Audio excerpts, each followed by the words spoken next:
Welcome back to Tanner Style, another episode of Fireside Stories. We're going to be doing these stories, periodically as we come to our land. We're going to be doing some Grimm's Fairy-tales. So this week, we're going to go with the 12 Brothers.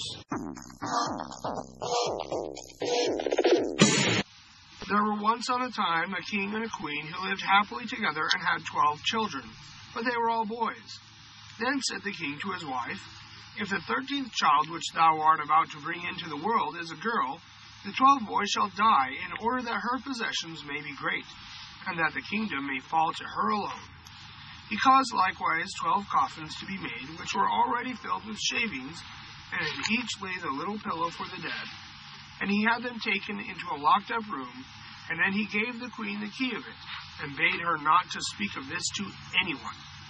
The mother, however, now sat and lamented all day long, until the youngest son, who was always with her, and whom she had named Benjamin from the Bible, said to her, "Dear mother, why art thou so sad?" "Dearest child," she answered, "I may not tell thee."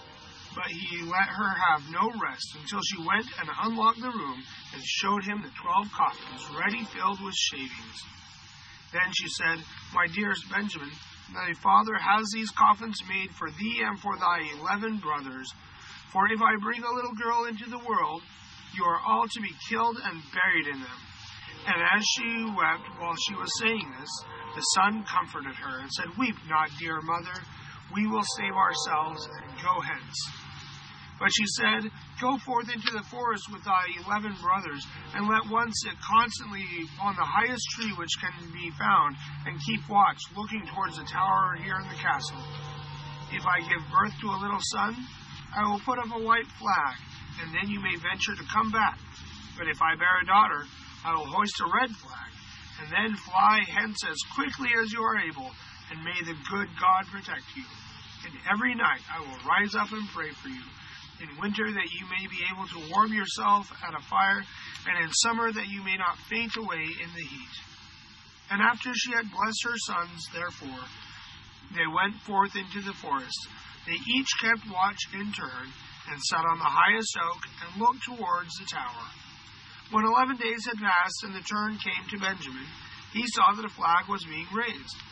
It was, however, not the white, but the blood-red flag, which announced that they were all to die, and said, "Are we all to suffer death for the sake of a girl? We swear that we will avenge ourselves.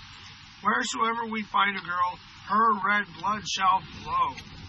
Thereupon they went deeper into the forest, and in the midst of it, where it was the darkest, they found a little bewitched hut, which was standing empty. Then said they, "Here we will dwell, and thou, Benjamin, who art the youngest and weakest, thou shalt stay at home and keep house. We others will go out and get food." Then they went into the forest and shot hares, wild deer, birds, and pigeons, and whatsoever there was to eat. This they took to Benjamin, who had to dress it for them, in order that they might appease their hunger. They lived together 10 years in a little hut, and the time did not appear long to them. The little daughter which the mother of the queen had given birth to was now grown up. She was good of heart and fair of face, and had a golden star in her forehead. Once, when it was a great washing, she saw 12 men's shirts among the things, and asked her mother, "To whom do these 12 shirts belong? For they are far too small for father." Then the queen answered with a heavy heart, "Dear child, these belong to thy 12 brothers." Said the maiden, "Where are my 12 brothers? I have never yet heard of them." She replied, "God knows where they are. They are wandering about the world." Then she took the maiden and opened the chamber for her, and showed her the 12 coffins with the shavings, and pillows for the head. "These coffins," said she, "were destined for thy brothers, but they went away secretly before thou wert born." She related to her how everything had happened. Then said the maiden, "Dear mother, weep not. I will go and seek my brothers." So she took the 12 shirts and went forth, and strayed into the great forest. She walked the whole day, and in the evening she came to the bewitched hut.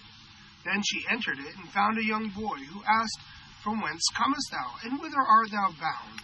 and was astonished that she was so beautiful, and wore royal garments, and had a star on her forehead. And she answered, "I am a king's daughter. and I am seeking my 12 brothers, and I will walk as far as the sky is blue until I find them." She likewise showed him the 12 shirts which belonged to them. Then Benjamin saw that she was his sister, and said, "I am Benjamin, thy youngest brother." And she began to weep for joy. And Benjamin wept also, and they kissed and embraced each other with the greatest love. But after this he said, "Dear sister, there is still one difficulty. We have agreed that every maiden whom we meet shall die, because we have been obliged to leave our kingdom on account of a girl." Then said she, "I will willingly die, if by so doing I can deliver my 12 brothers." "No," answered he, "thou shalt not die. Seat thyself beneath this tub until our 11 brothers come, and then I will soon come to an agreement with them." She did so, and when it was night, the others came from hunting, and their dinner was ready. And as they were sitting at table and eating, they asked, "What news is there?" Said Benjamin, "Don't you know anything?"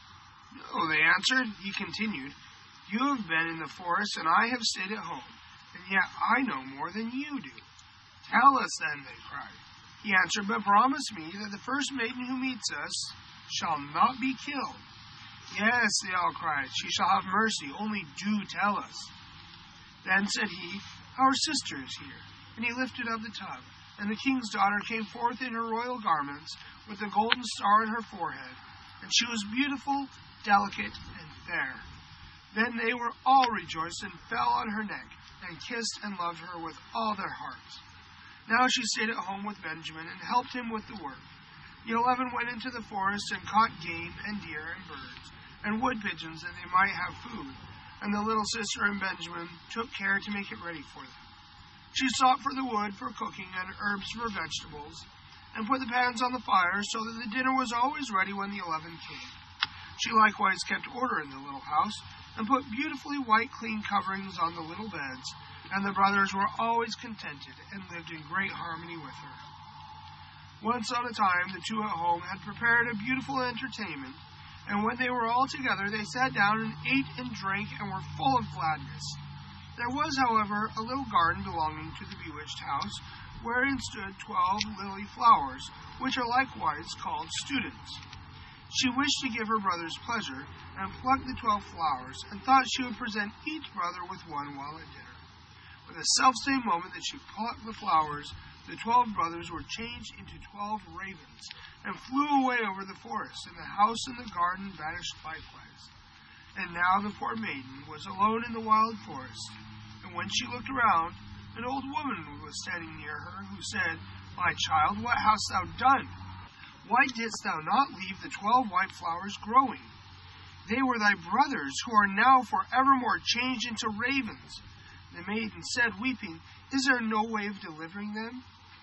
"No," said the woman, "there is but one in the whole world, and that is so hard that thou wilt not deliver them by it, for thou must be dumb for 7 years, and thou mayest not speak or laugh, and if thou speakest one single word, and only an hour of the 7 years is wanting, all is in vain, and thy brothers will be killed by the one word." Then said the maiden in her heart, "I know with certainty that I shall set my brothers free," and went and sought a high tree, and seated herself in it, and span, and neither spoke nor laughed. Now it so happened that a king was hunting in the forest, who had a great greyhound, which ran to the tree on which the maiden was sitting, and sprang about it, whining and barking at her. Then the king came by, and saw the beautiful king's daughter with the golden star on her brow, and was so charmed with her beauty that he called to ask if she would be his wife. She made no answer, but nodded a little with her head. So he climbed up the tree himself, carried her down, placed her on his horse, and bore her home. Then the wedding was solemnized with a great magnificence and rejoicing, but the bride neither spoke nor smiled. When they had lived happily together for a few years, the king's mother, who was a wicked woman, began to slander the young queen, and said to the king, "This is a common beggar girl whom thou hast brought back with thee. Who knows what impious tricks she practices secretly? Even if she be dumb and not able to speak, she still might laugh for once, but those who do not laugh have a bad conscience." At first the king would not believe it, but the old woman urged this so long, and accused her of so many evil things, Then at last the king let himself be persuaded and sentenced her to death. And now a great fire was lighted in the courtyard in which she was to be burnt. And the king stood above at the window and looked on with tearful eyes, because he still loved her so much. And when she was bound fast to the stake, and the fire was licking at her clothes with its red tongue, the last instant of the 7 years expired. Then a whirring sound was heard in the air, and the 12 ravens came flying towards the place and sank downwards. And when they touched the earth, they were her 12 brothers, whom she had delivered. They tore the fire asunder, extinguished the flames, set their dear sister free, and kissed and embraced her. And now as she dared to open her mouth and speak, she told the king why she had been dumb, and had never laughed.